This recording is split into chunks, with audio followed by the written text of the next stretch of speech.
Zoti Islami, si është e mundur nisur nga optika juaj që tashmë tuneli i Llogaras ka filluar që të nxjerrë ujë? A është gjë normale kjo që ndodh me tunelet në këto raste? Apo kemi të bëjmë me ato që inxhinieri grek kishte thënë që nuk i është hedhur edhe as çelik vetë tunelit? Inxhinieri grek si grek që është, pse nuk e tha të vërtet që kish para se të vej tunelin punë, pse nuk e tha? Po e la mbasi u vun punë, mbasi që të dilnin dhe pislëqet, por dhe që të sabotohej, se Greqia nuk ka dashur që të bëhet ai tunel. Dhe Greqia nuk doj që të zhvillohet Shqipëria. Dhe Greqia po na vë shkopin rrota ditë për ditë, minutë për minutë, orë për orë, sekond për sekond. Dhe nuk i thot kurkush stop. Ndaj e kërkojnë ndihmën e Shteteve të Bashkuara të Amerikës unë, sepse po na shkelin dhe po na shpopullojnë, po na vjedhin pronat. Zoti Islami, si keni parë denoncimet e fundit të Arben Ahmetajt, i cili i nxori me dosje njëra pas tjetrës të gjitha shkeljet dhe abuzimet e Edi Ramës?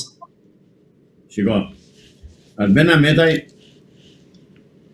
për ju që e keni ndjekur dhe që e dëgjoni, mendoni që ai diçka ka thënë, për mua s'ka thënë asnjë. Po çfarë duhet thot tjetër ai? Ja çfarë duhet thot? Duhet thot të tëra filmat dhe dokumentat që ka bërë, tenderat që ka dhënë Edi Rama personalisht me atë plaçkitsen. Mira ka vënë emrin e saj plaçkitse, asaj lubi. Po i ka thënë pra, i ka thënë njëra pas tjetrës në intervistat. Bukuri, atëre i ka thënë në intervista jo të vetit t'i thot atje ku duhet, në drejtësi, jo në intervista. Po spaku në i farë mënyre edhe nga indicjet e Arben Ahmetajt i ka zhvilluar disa aksione. Po pse si vazhdon në aksione deri në fund? Qa ka spaku? Pse pengon? Pra nuk e lë. Ore paradokset e Shqipërisë nuk kanë anë udhë. Ore zëvendës kryeministri është e pandehur zotëri. Ishtë ndaluar kalimi i shtetit dhe ajo brethe lirë dhe delde në kratë të ngarkuarës amerikane në ambasadën amerikane në Tiranë. Kujdes edhin këto amerikanë? Qora jemi neve?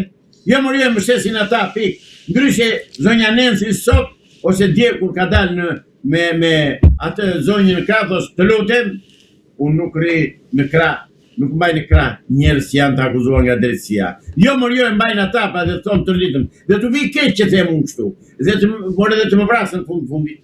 Po jam shqiptar dhe do ta them atë që është siç është. Dhe shqiptarëve duhet t'u hapen syt. Që ne këtë diktaturë po ne mbajnë në kurriz amerikanët. Pik. Zoti Islami, ju si mendoni çfarë fshe përveç atyre që ka deklaruar deri më sot ish zëvendës kryeministri Arben Ahmetaj? Majla icebergut shofun atje. Gjërat janë më të thella, krimet janë më të mëdha, vjedhjet janë më monstruoze. Pse nuk na thot Arben Ahmetaj kush e ka marrë dhe kush e merr naftën shqiptare? Kush? Se dikush vetë e merr atje naftën. Ajo na vazhdon të rrjedh dhe ti ki të shkojë te kush ku e çojnë këta dhe që ne s'marrim asnjë lek. Këtë të shikoj ambasada amerikane, këtë të shikoj spaku, se nuk vend të bëjnë një inventar të shikojnë sa naftë është ndjerë, sa ku ka shkuar dhe sa para kanë ardhur në qytetit. Nuk duan, thjesht, po na tallin. Jo, që të flasin çik me avash edhe të më dëgjojnë mirë. Zotëri amerikan, mos u tallni më me neve. Zonja Nensi mos u tallni më me neve.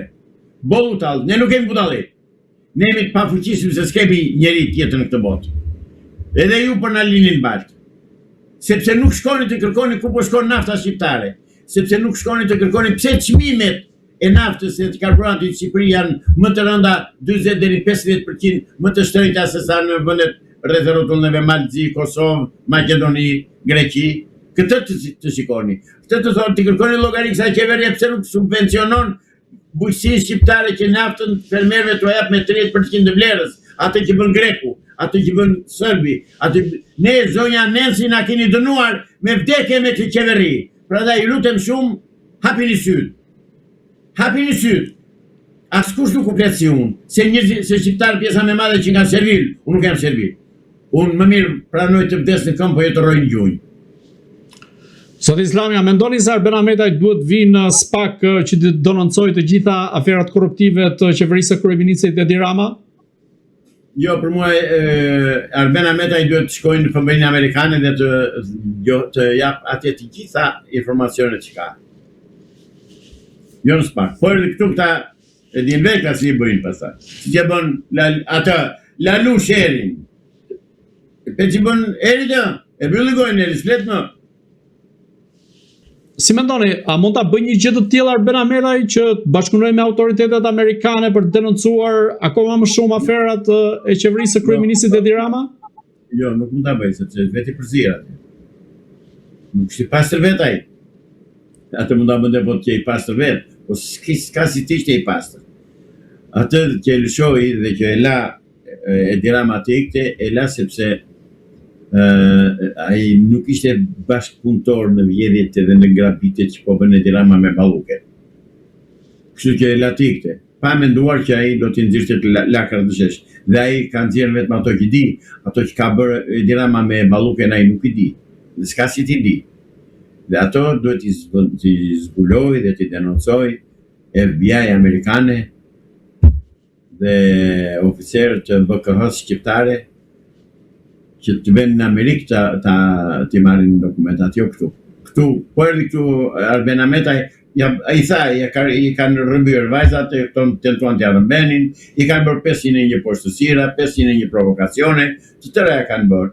Ai derisa pasës po bëhej, iku dhe mirë bëri që iku, do bëj më mirë akoma që t'jetë më i ndershëm dhe më i sinqert, më i pastër me shqiptarë, dhe të thotë, po, unë vërtet s'kisha nga e mbaja, kam bërë këto që kam bërë, por tani i denoncoj si veprime jo njerëzore.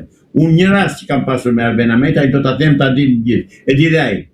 E ka marrë në telefon për 20 e ca familje në flak të Durrësit, të cilat i kishin përjashtuar nga dëm shpërblimi i tërmetit.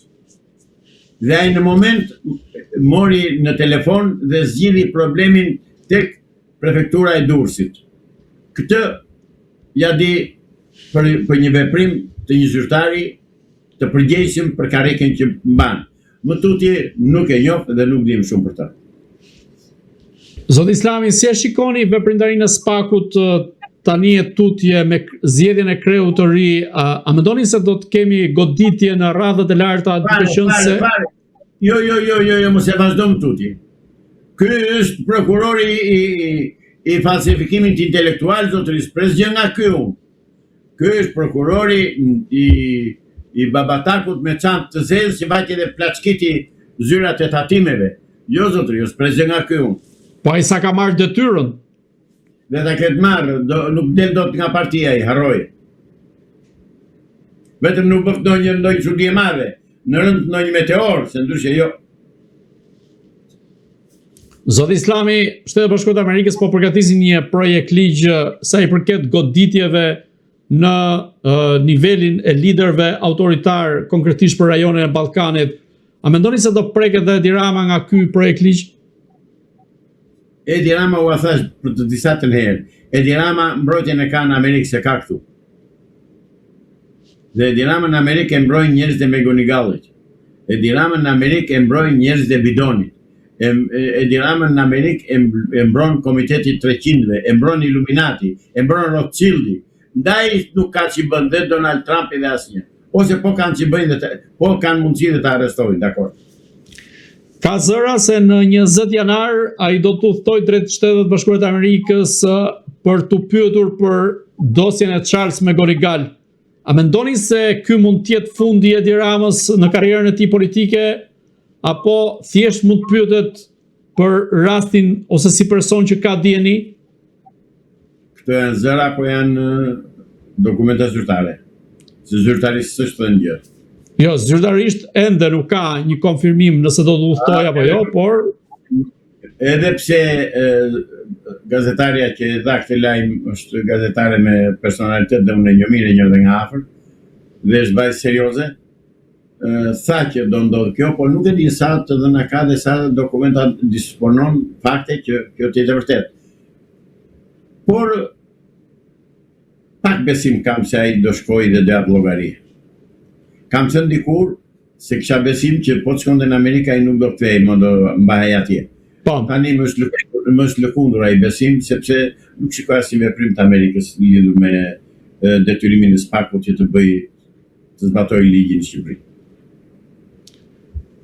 Zoti Islami, ndërkohë administrata e Donald Trump po përgatit një ligj për ta bërë Groenlandën shtetin e 51 të Shtetit Bashkuar të Amerikës. Mos duhet që të bëhemi edhe ne pjesë e Shtetit Bashkuar të Amerikës që të ndryshojnë gjërat dhe të bjerë sistemi i 35 vjeçar në këtë vend? Më përpara duhet të bëhemi ne shteti 51 i Shtetit Bashkuar të Amerikës, para Groenlandës, se për Groenlandën aty e ka. Të bëj neve. Të jemi neve një Amerikë e vogël në Ballkan, të jemi neve një Amerikë e vogël në Evropë. Edhe shifeni ju pastaj se e dredhin më bishtin rusë të kinezët në Ballkanën e Evropë apo jo?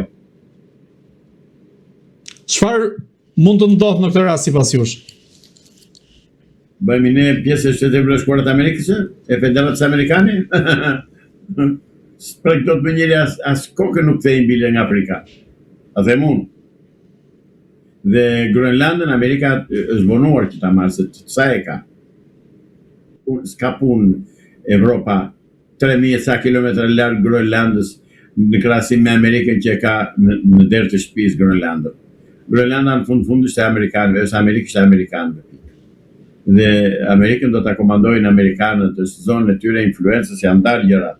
Rusët kanë Azinë qendrore dhe linjën e largët, kinezët kanë kinën edhe ato kinezërirat atë që kanë rreth rrotull. Janë përcaktuar gjërat, edhe zonat e influencës edhe të tëra. Kështu që unë e përshëndes vendimin e administratës amerikane për Groenlandën, po ju lutem urgjentisht sa më parë të vinë të marrë Shqipëri. Ta vijnë Shqipëri shtet 51 të Shtetit Bashkuara. Zoti Islami, unë ju falenderoj që ishit në Agora News. Edhe unë ju falenderoj për ftesën. Ndoshta e teproj nga njëri me ngritjen e zërit ose me tonin, po unë kështu jam. Mua do më pranoni siç jam. Ju falenderoj. Të dashur shikues, bashkë do shihemi në intervista të tjera, por mos harroni të bëni subscribe në kanalin tonë në YouTube.